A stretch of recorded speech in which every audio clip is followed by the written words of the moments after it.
Certaines personnes ne comprennent pas tout à fait les différents noms pour désigner les poules. Il y a les poules ordinaires, les poules élevées au sol et les poules en liberté.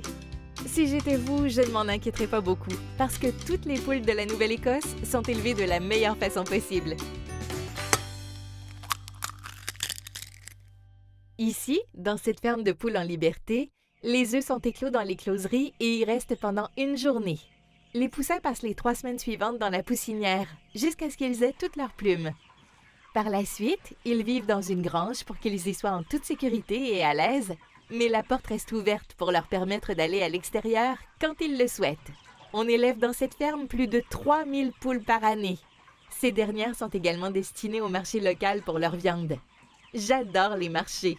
Aujourd'hui, nous allons rencontrer le fermier d'une exploitation de poules en liberté, Kevin Vaynot, de l'entreprise Out to Pasture Farms. Il va nous donner toute l'information à ce sujet. Comment ça va, Kevin? Bonjour, Julie. Votre ferme est tellement belle. Quelle en est la superficie? Environ 450 acres. Wow, c'est immense! Vous ne faites pas uniquement l'élevage des poules, non? Nous avons des poules en liberté et des dindes, et nous élevons des bovins à viande et des moutons. Par ailleurs, nous cultivons des arbres de Noël et nous possédons un grand boisé familial. Wow, d'accord.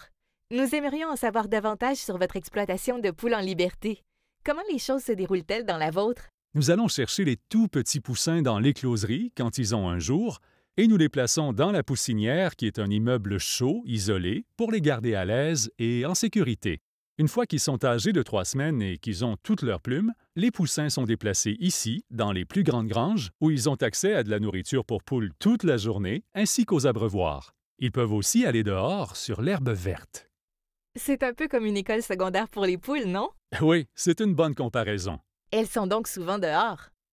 Elles vont beaucoup dehors quand il fait beau, et quand il ne pleut pas, la plupart sont à l'extérieur. Pensez-vous qu'elles mangent des plantes ou des insectes?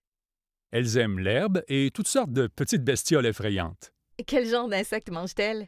Des vers et des grillons. D'accord. Donc, elles ne mangent pas uniquement des insectes. Non, elles ont accès à cet endroit à l'intérieur et peuvent y aller toute la journée. Elles vont donc à l'intérieur et à l'extérieur, comme bon leur semble. Ah, c'est bien. Pouvez-vous élever des poules en liberté en hiver? Non, non. La température refroidit à l'automne. En hiver, les poules et la neige ne font pas bon ménage. Nous élevons donc les poules du printemps à l'automne. Une dernière question. Comme fermier, quel est votre animal favori? J'adore les vaches. Vraiment? Eh oui, Pourquoi? ce sont des animaux résilients. Ah, excellent. Eh bien, merci de m'avoir accueilli. Me permettez-vous d'aller me promener pour voir les environs? Absolument. Merci beaucoup.